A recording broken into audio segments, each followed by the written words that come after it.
Hello बच्चों, आज हमें पढ़ना है विलियम के शानदार की चौथी मेथड नॉर्मलता। नॉर्मलता क्या है? नॉर्मलता को हम नॉर्मेलिटी कहते हैं, जिसे हम एन से दर्शाते हैं, कैपिटल है।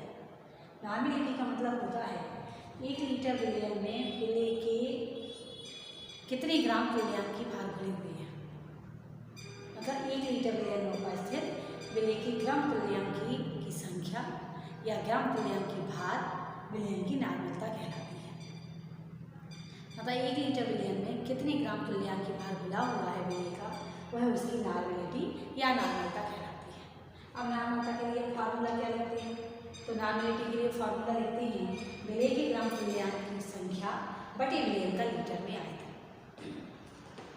विले का ग्राम तुल्यांक की संख्या मीन्स इसके लिए कहा जाता है विले का ग्राम में द्रव्यमान बटे विले का तुल्यांक की भार। विले का ग्राम में द्रव्यमान बटे विले का तुल्यांक की भार, इन दोनों का अनुपात विले के ग्राम तुल्यांक की संख्या कहलाती है, इंटू विलियम का लीटर में आयतन, जो कि यहाँ लिखा हुआ है। इसके बाद अब हमें इन्हें दर्शाना है, तो हम जानते हैं विले का ग्राम में द्रव्यमान की हम कैसे दर्शाते हैं? WB से दर्शाते हैं। विले का तुल्यांक की भार, विले के तुल्यांक की भार के लिए हम MB into equivalent weight EQ दर्शाता है। EQ का मतलब होता है इक्विवेलेंट, मतलब तुल्यांक की भार, और VM मतलब विलियम का लीटर में आयतन। अब चूंकि हमने यहाँ लीटर में लिया इसलिए हमने इंटू 1000 नहीं किया, लेकिन यहाँ पर हमने ml में लिया इसलिए हम 1000 करेंगे। जनरली जब हम लैब में कोई सॉल्यूशन बनाते हैं तो उसका आयतन ml में ही लेते हैं, क्योंकि हमें ml की ही जरूरत पड़ती है, लीटर की आवश्यकता नहीं होती।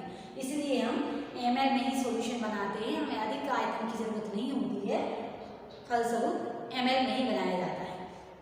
नेक्स्ट है इसकी यूनिट, तो इसकी इकाई क्या होगी? इकाई चूंकि हम लिख रहे हैं ग्राम तुल्यांक, तो यहाँ पर आ जाएगा ग्राम तुल्यांक प्रति लीटर। लीटर में चूंकि आयतन लिया है इसलिए यहाँ हम लीटर लिखेंगे या ml भी लिख सकते हैं। अब बात आती है कि ग्राम तुल्यांक की भार क्या है। यहाँ पर जो शब्द आया है तुल्यांक की भार या तुल्यांक की भार को हम कैसे डिफाइन करते हैं, कैसे बताते हैं तुल्यांक की भार, ठीक है। तो तुल्यांक की भार का मतलब होता है, सबसे पहले आता है तुल्यांक संख्या। तुल्यांक संख्या क्या है? यहाँ पर तुल्यांक संख्या क्या है इस बात के लिए बताना है। तो तुल्यांक संख्या का मतलब होता है कि विलियन में विले के कितने आयन क्रिया कर रहे हैं। यदि हमने किसी विलियन में विले को घोला है तो विले के कितने आयन उस विलियन से क्रिया कर रहे हैं, उनकी संख्या तुल्यांक संख्या कहलाती है।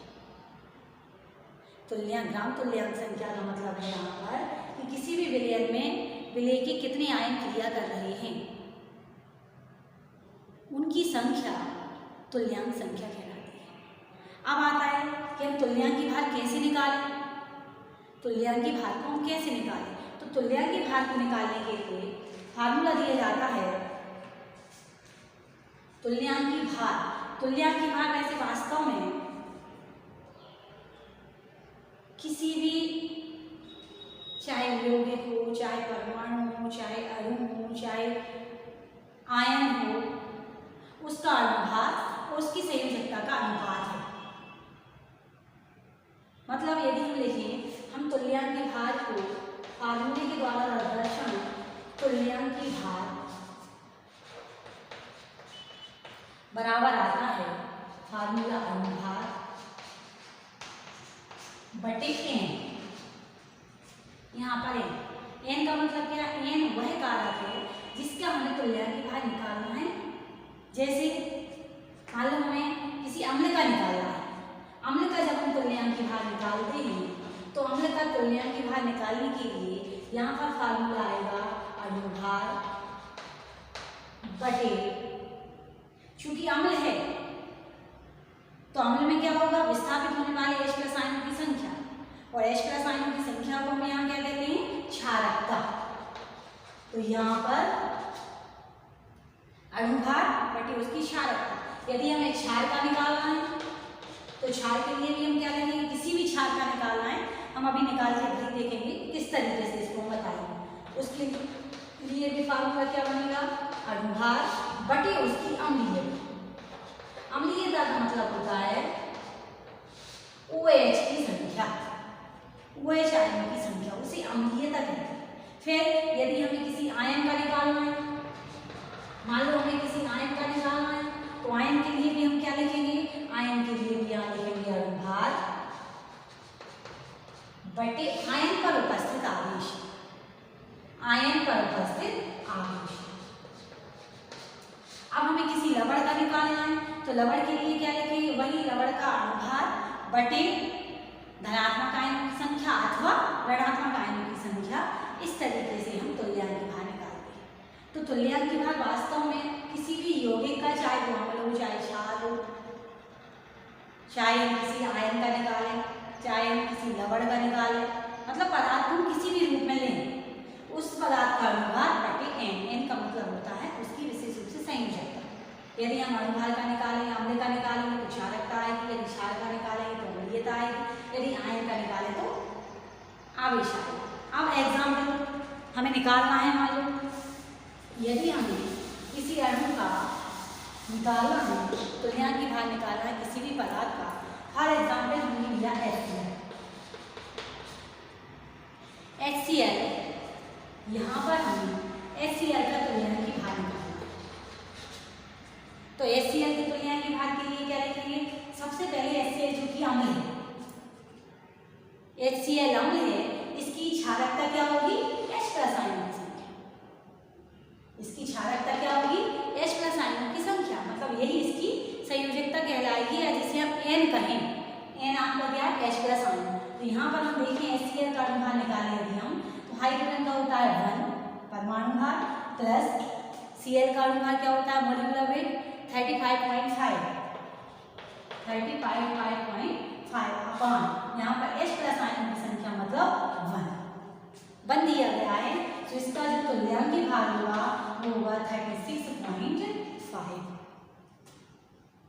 तो HCl का तुल्यांक भार 36.5 होगा।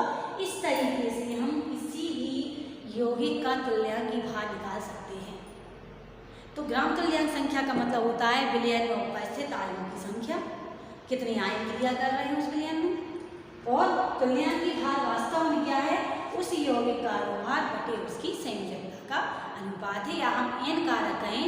n कारक सबके लिए अलग अलग है, अम्ल के लिए अलग है, क्षार के लिए अलग है, आयन के लिए अलग है, किसी लवण के लिए अलग है। तो इस तरीके से इसमें हम तुल्यांक भार को निकालते हैं। जब हम तुल्यांक भार रखते हैं तो हम किसी भी विलयन की नार्मलता को निकाल सकते हैं। ओके, इसके बाद आता है, जैसे आप प्रैक्टिकल करते हैं, जब हम टाइट्रेशन करते हैं तो टाइट्रेशन में क्या होता है, टाइट्रेशन में हम सॉल्यूशन बनाते हैं। हमने कहा N/10 का सॉल्यूशन बनाइए, आप N/20 का सॉल्यूशन बनाइए। हम जनरली प्रैक्टिकल 11th-12th में इसी टाइप से प्रैक्टिकल करते हैं। हमने कहा मान लो N/10 का विलयन आपको प्रिपेयर करना है, N/10 HCl का सॉल्यूशन बनाना है, या जिसका भी सॉल्यूशन बनाना है उसकी जो नॉर्मेलिटी है वो हमने N/10 ली है। तो इस N/10 का अर्थ क्या है, इसको हम किस तरीके से परिभाषित करें, इसका क्या अर्थ निकालें कि N/10 का मतलब है क्या। तो N/10 का मतलब है वास्तव में कि 1 ग्राम तुल्यांक भार 10 लीटर जल में घुला हुआ है। विलेय का 1 ग्राम तुल्यांक भार 10 लीटर जल में घुला हुआ है, विलेय है। इसका मतलब है 1 ग्राम तुल्यांक भार 10 लीटर जल में घुला हुआ है, N/10 का मतलब ये है। और यदि हमने कहा 3n सॉल्यूशन का मतलब क्या है, किसी भी विलयन है उस विलयन की नॉर्मेलिटी 3n दे दी हमने आपसे, 3n, तो इसका मतलब क्या है, तो 3n का मतलब होता है कि तुल्यांक भार का 3 गुना 1 लीटर जल में घुलनशील है। तुल्यांक भार का 3 गुना 1 लीटर जल में घुला हुआ है, इसका मतलब ये है। तो इस तरीके से नॉर्मलता के द्वारा हम विलयन की शांतता का मापन कर सकते हैं। अधिकांश लैब में विलयन की शांतता को मापने के लिए हम नॉर्मलता और मूलरता का उपयोग करते हैं। नॉर्मलता और मूलरता का क्यों करते हैं?